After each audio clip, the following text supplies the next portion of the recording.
कर्मापिते च मधुरं मधुरा स्मृतिश्च बुद्धिं प्रबोधय प्रभो मधुबोधशक्तिं विद्यां प्रयच्छ परमां परिभावयामि। कोमलं कूजयन् वेणुं श्यामलोऽयं कुमारकः वेदवेद्यं परं ब्रह्म भासतां हृदये मम। कूजन्तं राम रामेति मधुरं मधुराक्षरम् आरुह्य कविता शाखां वन्दे वाल्मीकिकोकिलम्। निगमकल्पतरोर्गलितं फलं शुकमुखादमृतद्रवसंयुतं पिबत भागवतं रसमालयं। मुहुरहो रसिका भुवि भावुकाः तृणादपि सुनीचेन तरोरपि सहिष्णुना अमानिना मानदेन कीर्तनीयः सदा हरिः। नारायणाखिल गुरो भगवन्नमस्ते शिवाय नमः। शिवलिंगाय नमः। तन्मे मनः शिव संकल्पमस्तु। सर्वे भवन्तु सुखिनः। श्री राम जय राम जय जय राम। श्री राम जय राम जय जय राम। श्री राम जय राम जय जय राम। श्री राम जय राम जय जय राम। श्री राम जय राम जय जय राम। श्री राम जय राम जय जय राम। धर्म की जय हो, अधर्म का नाश हो, प्राणियों में विश्व का कल्याण हो। गौ माता की जय हो, गो हत्या बंद हो, भारत सर्वभूत हृदय धर्म सम्राट श्री स्वामी करपात्री जी महाराज की जय हो। श्री जगन्नाथ महाप्रभु की जय हो। श्री बलभद्र महाप्रभु की जय हो। भगवती सुभद्रा देवी की जय हो। चक्र सुदर्शन महाभाग की जय हो। वृंदावन विहारी लाल की जय हो। तीर्थराज प्रयाग की जय हो। हर हर महादेव। गोविंद जय जय गोपाल जय जय गोविंद जय जय गोपाल जय जय। राधा रमण हरि गोविंद जय जय। राधा रमण हरि गोविंद जय जय। श्री कृष्ण गोविंद हरे मुरारे। श्री कृष्ण गोविंद हरे मुरारे। नाथ नारायण वासुदेव। हे नाथ नारायण वासुदेव। गोविंद जय जय गोपाल जय जय। गोविंद जय जय गोपाल जय जय। राधा रमण हरि गोविंद जय जय। राधा रमण हरि गोविंद जय जय। गोविंद जय जय गोपाल जय जय। गोविंद जय जय गोपाल जय जय। राधा रमण हरि गोविंद जय जय। राधा रमण हरि गोविंद जय जय। गोविंद जय जय गोपाल जय जय। गोविंद जय जय गोपाल जय जय। राधा रमण हरि गोविंद जय जय। राधा रमण हरि गोविंद जय जय। हम हिंदू राष्ट्र बनाएंगे। हम हिंदू राष्ट्र बनाएंगे। हम भारत भव्य बनाएंगे। हम भारत हिंदू सर से मानसर तक, कन्याकुमारी से लेकर मानसरोवर पर्यंत, हिंदूसर से मानसर तक, भारत बृहद बनाएंगे, स्वस्तिक चिन्हित सूर्य अंकित, केसरिया ध्वज लहराएंगे, हम हिंदू राष्ट्र बनाएंगे, हम भारत भव्य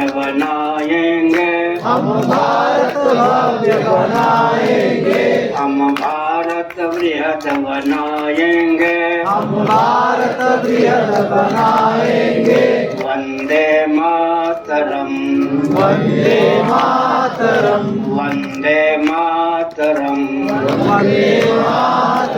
वंदे मातरम, वंदे मातरम।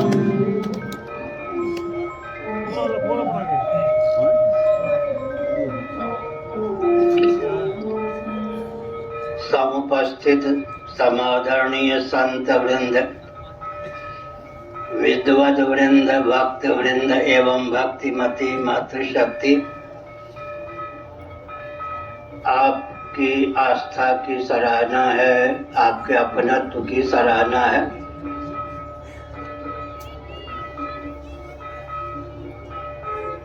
भारत विश्व का हृदय है, साक्षात जगदीश्वर श्री रामकृष्ण आदि रूपों में यहाँ अवतीर्ण होते हैं। साक्षात जगदीश्वरी यह राधा रुक्मिणी सीता आदि रूपों में अवतीर्ण होती हैं। कारक कोटि के मनुष्य यहाँ जन्म लेते हैं। प्रबुद्ध योग भ्रष्ट राष्ट्रभक्त शूरवीर यहाँ जन्म लेते हैं। हमने हिरण्यकश्यप के शासन को भी देखा, रावण के शासन को देखा, कंस के शासन को देखा, दुर्योधन के शासन को देखा और भी विविध तंत्रों के शासन को देखा। लेकिन सनातन सिद्धांत आज भी विजयी है, पहले भी विजयी था, आगे भी विजयी रहेगा।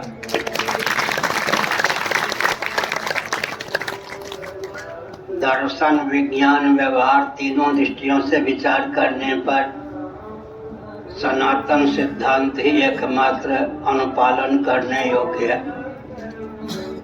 इस रॉकेट, कंप्यूटर, एटम, मोबाइल के युग में जितने मत हैं, वाद हैं, वे दम तोड़ रहे हैं, दम तोड़ जाएंगे।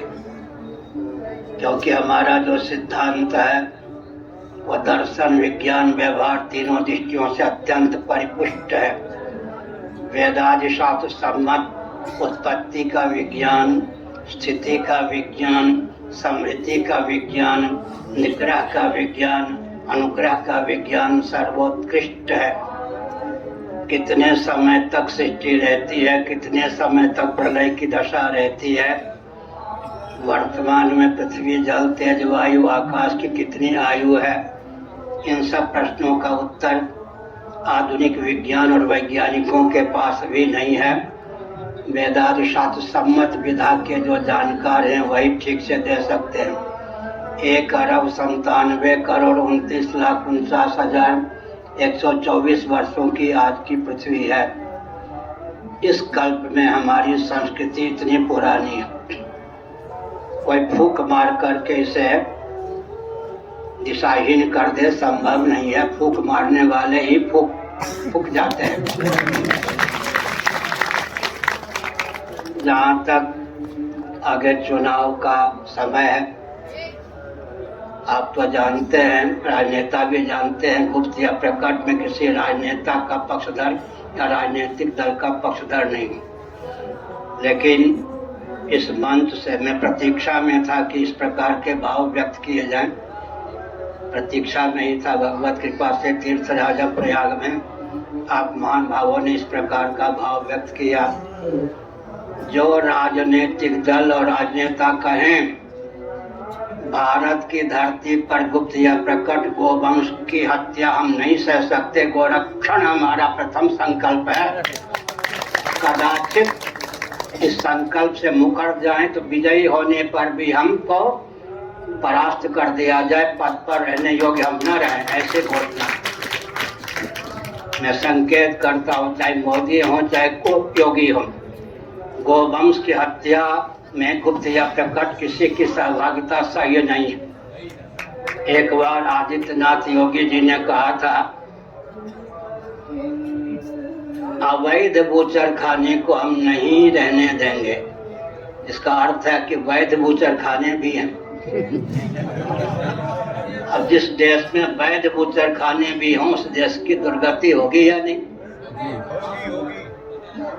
एक विचित्र बात है, पृथ्वी के धारक तत्वों में 7 का नाम है, उनमें प्रथम गोवंश का उल्लेख। स्कंद पुराण माहेश्वर कुमारिका खंड अध्याय 2, काशी खंड अध्याय 2 का एक वचन है। स्कंद पुराण में एक ही श्लोक 2 बार प्रयुक्त हुआ है। गोभिर विप्रैश्च वेदैश्च सतिभिः सत्यवादिभिः अलुब्धैर् दानशीलैश्च सप्तभिर् धार्यते मही। पृथ्वी को धारण करने वाले 7 हैं। गोभी गोवंश पृथ्वी का धारक है। विप्रैश्च सदाचार संयम संपन्न वेदज्ञ ब्राह्मण पृथ्वी के धारक है। वेदैश्च ऋग यजु साम और अथर्व वेद पृथ्वी के धारक हैं। वेद से उपलक्षित वैदिक वाङ्मय पृथ्वी का धारक। सती साध्वी देवियां मातृशक्ति पृथ्वी को धारण करती हैं। सत्यवादी दानशील निर्लोभ महानुभाव पृथ्वी को धारण करते हैं। इन 7 को विकृत और विलुप्त करने का विकास के नाम पर विश्व स्तर पर षड्यंत्र चल रहा है। महाभारत का अनुशीलन करें तो धर्म कामश्च कालश्च वसुर वासुकिरेव च अनंत कपिलश्चैव सप्तैते धरणीधरा। पृथ्वी के धारक 7 हैं। यहाँ भी धर्म धारणा धर्म पृथ्वी को धारण करने वाला धर्म है। काम नामक पुरुषार्थ भी धर्म विरुद्धो भूतेषु कामोच भर्तर्षभ पृथ्वी का धारक है। धर्म कामश्च कालश्च काल पृथ्वी का धारक है।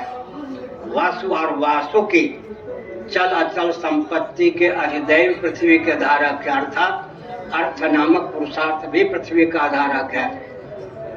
और अनंत तथा कपिल देव परा अपरा विद्या पृथ्वी को धारण करती है। इनके आचार्य अनंत शेषनाग और कपिल पृथ्वी के धारक हैं।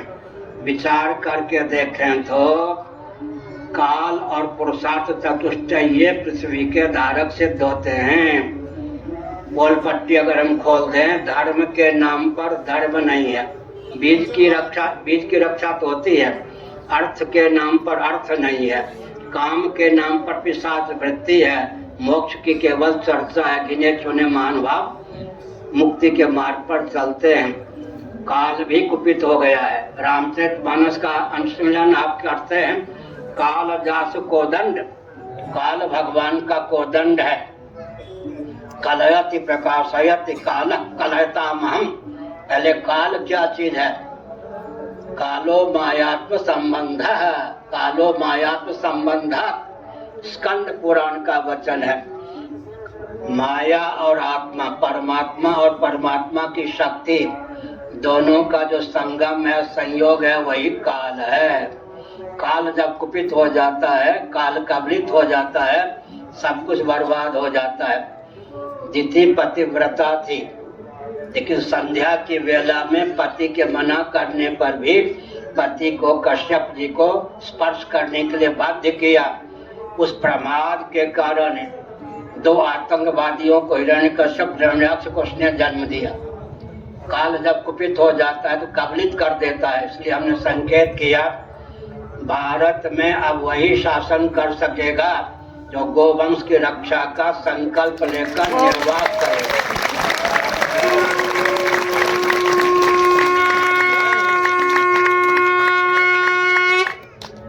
मोदी जी दुरंगी चाल छोड़िए। कभी मोदी जी ने कहा था गोरक्षक गुंडे, कभी गाय को चारा भी देते हैं। दुरंगी चाल ठीक नहीं। एक विचित्र बात, व्यामोह, सत्ता का व्यामोह। आप सिद्धांत की रक्षा कीजिए, सन्मार्ग पर चलिए, सत्ता आपके पीछे चलेगी। आप सत्ता को पकड़े रहेंगे, सत्ता अंगूठा दिखा के पटक देगा। हमने संकेत किया। क्या संकेत किया? ये दुरंगी चाल है। एक बार कह दिया गोरक्षक गुंडे, एक बार गाय के बच्चों को चारा भी देते हैं। ये क्या है? जनता बुद्धू है क्या? जनता परखती है ना कि दोहरी चाल क्या है। और एक विचित्र बात है, सावधान, गरीबी पालते हैं ये राजनेता, लाभ उठाने देते हैं क्रिश्चियन तंत्र को सेवा के नाम पर। गरीबी पालने वाले राजनेता हैं, लाभ उठाने देते हैं क्रिश्चियन तंत्र को सेवा के नाम पर। लेकिन आपका क्या कर्तव्य है? एक हिंदू परिवार से आस्था पूर्वक, अपनत्व पूर्वक 1 रुपया रोज निकले, 1 घंटा रोज निकले औसतन, उस समय का, उस संपत्ति का उपयोग अपने क्षेत्र की हर समस्या का समाधान करने के लिए कीजिए। किसी की दाल नहीं गलेगी। और मैं संकेत करता हूँ, शासन तंत्र के पास शब्द वेदी वाण होता है। दशरथ जी शब्द वेदी वाण में निपुण थे या नहीं? कौन शब्द कर रहा है? नहीं, शब्द को सुनते ही वहां बाण फेंकते थे, शब्द करने वाले को बाण विद्ध कर देता था। राजनेताओं के पास शब्द वेदी बाण है। वो अपना उल्लू सीधा कर लेते हैं, जनता को गड्ढे में पटक देते हैं, देश को गड्ढे में पटक देते हैं। बता दूं, क्लिष्ट उपयोग करते हैं। सवर्ण, अस्वर्ण, श्रमजीवी, बुद्धिजीवी, आदिवासी, आगंतुक हो गया ना। इन 2 शब्दों के द्वारा, शब्द वेदी बाण के द्वारा राजनेताओं ने देश को कहां पहुंचा दिया। सवर्ण असवर्ण कहकर के इन लोगों ने फूट डालना प्रारंभ किया। आदिवासी और आगंतुक, इसका मतलब व्यास, वशिष्ठ इत्यादि यहाँ के मूल निवासी नहीं थे क्या? आदिवासी और आगंतुक। फिर क्या कह दिया? श्रमजीवी, बुद्धिजीवी। ज्ञानेंद्रियों की दृष्टि से हम बुद्धिजीवी हैं, कर्मेंद्रियों की दृष्टि से हम श्रमजीवी हैं। मेधा शक्ति और श्रम शक्ति, थोड़ा विचार कीजिए। बिहार है, उत्तर प्रदेश है, और भी पूरे देश की गाथा है। भारत की श्रम शक्ति और मेधा शक्ति का उपयोग पूरे विश्व के हित में हो, यह तो हम मानते हैं, जानते हैं, चाहते हैं। लेकिन भारत के हित में ही भारत की मेधा शक्ति और श्रम शक्ति का उपयोग ना हो, इससे बढ़कर विपत्ति क्या होगी? इससे बढ़कर दिशाहीनता क्या होगी?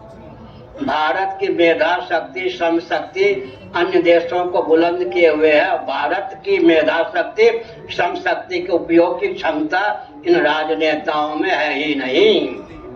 इसलिए हमने संकेत किया। एक विचित्र बात, संयुक्त राष्ट्र संघ के महासचिव ने हमारे वाक्यों को अंग्रेजी में प्रस्तुत किया। संयुक्त राष्ट्र संघ को ही मैंने संकेत करके वाक्य बोला भी था। विकास को परिभाषित और क्रियान्वित करने के समय पहले पर्यावरण का ध्यान रखें। पर्यावरण के अवरुद्ध और अनुकूल विकास हो। पर्यावरण और विकास के अवरुद्ध अनुकूल राजनीति को परिभाषित करें और क्रियान्वित करें तो सुमंगल राष्ट्र की रचना होगी, विश्व की रचना होगी। पृथ्वी, जल, तेज, वायु, ये पर्यावरण के स्रोत हैं।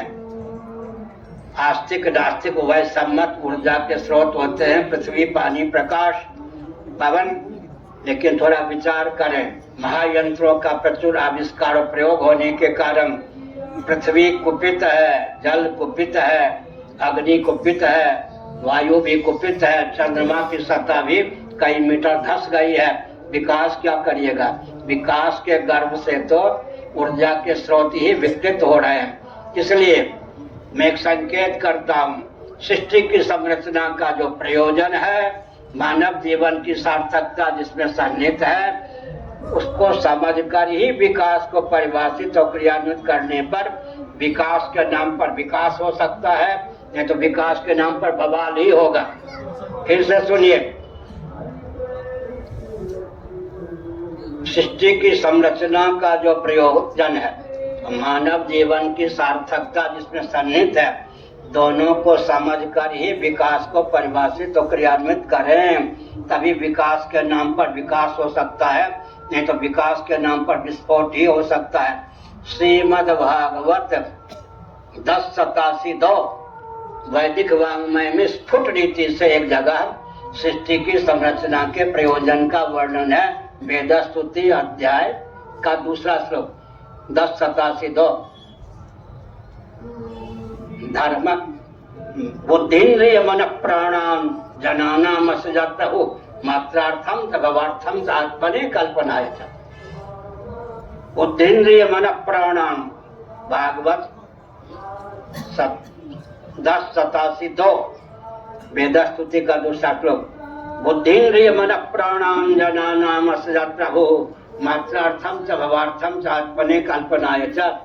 महासर के प्रारंभ में सच्चिदानंद स्वरूप करुणा वर्णालय सर्वेश्वर ने अकृतार्थ प्राणियों को कृतार्थता का अवसर प्रदान करने की भावना से उन्हें देहेंद्रीय प्राणांतकरण से युक्त जीवन प्रदान किया, ताकि वे अर्थ, धर्म, काम और मोक्ष संज्ञक पुरुषार्थ चतुष्टय को सिद्ध कर सकें। मात्रार्थम च भवार्थम च आत्मने अकल्पनाय च। सीधी टीका। अर्थ, काम, धर्म और मोक्ष संज्ञक पुरुषार्थ चतुष्टय को सिद्ध कर सकें, अकृतार्थ प्राणियों को कृतार्थता का अवसर प्रदान करने की भावना से करुणा वर्णालय सच्चिदानंद स्वरूप सर्वेश्वर ने महासर के प्रारंभ में सृष्टि की संरचना की, जीवों को देहेंद्रीय प्राणांतकरण से युक्त जीवन प्रदान किया। पुरुषार्थ चतुष्टय को वैशेषिक दर्शन के दूसरे सूत्र ने 2 ही शब्दों में गुंफित कर दिया, या तो अभ्युदय निश्चय सिद्धि सधर्म, जिससे अभ्युदय और निश्चय की सिद्धि हो उसका नाम धर्म है। उसी को प्रकारांतर से कहते हैं भोग और मोक्ष, जिससे दोनों की सिद्धि है उसका नाम धर्म है। धर्म का त्याग कर देने पर, धर्म को कोसने पर न भोग सुलभ हो सकता है न मोक्ष सुलभ हो सकता है। एक विचित्र बात है, धर्म के 2 भेद हैं, एक सिद्ध कोटि का धर्म, एक साध्य कोटि का धर्म। किसी भी कोटि के धर्म का तिरस्कार करने पर अपना ही तिरस्कार हो जाता है। पृथ्वी के जितने कार्य हैं, पार्थिव प्रपंच, वृक्षादि, उनको धारण करने वाली पृथ्वी का नाम धर्म है। कठोपनिषद। पृथ्वी को धारण करने वाला सन्निकट निर्विशेष, उसका उदय स्थान, विलय स्थान उपादान जल का नाम धर्म है। जल को धारण करने वाला अग्नि का नाम धर्म है। अग्नि को धारण करने वाला वायु का नाम धर्म है। वायु को धारण करने वाला आकाश का नाम धर्म है। आकाश को धारण करने वाला अव्यक्त का नाम धर्म है। अव्यक्त प्रकृति प्रधान या माया जिसकी शक्ति है, उस परमात्मा तत्व का नाम धर्म है। धारणात् धर्म। कठोपनिषद में आत्मा का नाम धर्म है। बौद्धागम में भी आत्मा का नाम ही धर्म है, सिद्ध कोटि का धर्म। इसका कौन खंडन करेगा? पार्थिव प्रपंच के मूल में जल, पार्थिव प्रपंच के मूल में पृथ्वी, पृथ्वी के मूल में जल, जल के मूल में अग्नि, अग्नि के मूल में वायु, वायु के मूल में आकाश, आकाश के मूल में आत्मा। एक प्रक्रिया है, एक गणित की प्रक्रिया होती है, एक कृषि विज्ञान की प्रक्रिया होती है। दोनों में सामंजस्य साधने की आवश्यकता है। नीचे से ऊपर की ओर चले, 5 4 3 2 1 0। ऊपर से नीचे एक आरोह क्रम, एक अवरोह क्रम। 0 1 2 3 4 5। 5 गुणों से युक्त पृथ्वी है, 4 गुणों से युक्त जल है। जल में स्वभावतः गंध नहीं। 3 गुणों से युक्त अग्नि है, 2 गुणों से युक्त वायु है, 1 गुण से युक्त आकाश है। निर्गुण आत्म तत्व है। ऊपर से नीचे 0 1 2 3 4 5। निर्गुण परमात्मा से एक गुण संपन्न आकाश, फिर 2 गुण संपन्न वायु, 3 गुण संपन्न अग्नि, 4 गुण संपन्न जल, 5 गुण संपन्न पृथ्वी। पृथ्वी विशेषता की अवधि है। वृक्षादि जो हैं ये पृथ्वी के तत्वांतर परिणाम नहीं है, तारतम्य संघात है। छठा गुण कोई वृक्षादि में थोड़े है। फल फूल इत्यादि में शब्द स्पर्श रूप रस गंध 5 ही गुण होते हैं। इसलिए विशेषता की अवधि का नाम पृथ्वी है, निर्विशेषता की अवधि का नाम परमात्मा तत्व है। यह गणित का विज्ञान है। 0 1 2 3 4 5 एक कृषि विज्ञान होता है जिसमें बीजावस्था का उल्लेख होता है।